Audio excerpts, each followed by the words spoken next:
DTG 3675 Operation Instructions.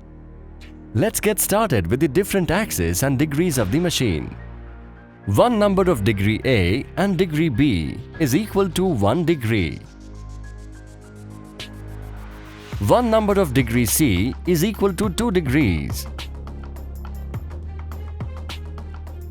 One number of spindle dial wheel rotation is equal to 5 degrees.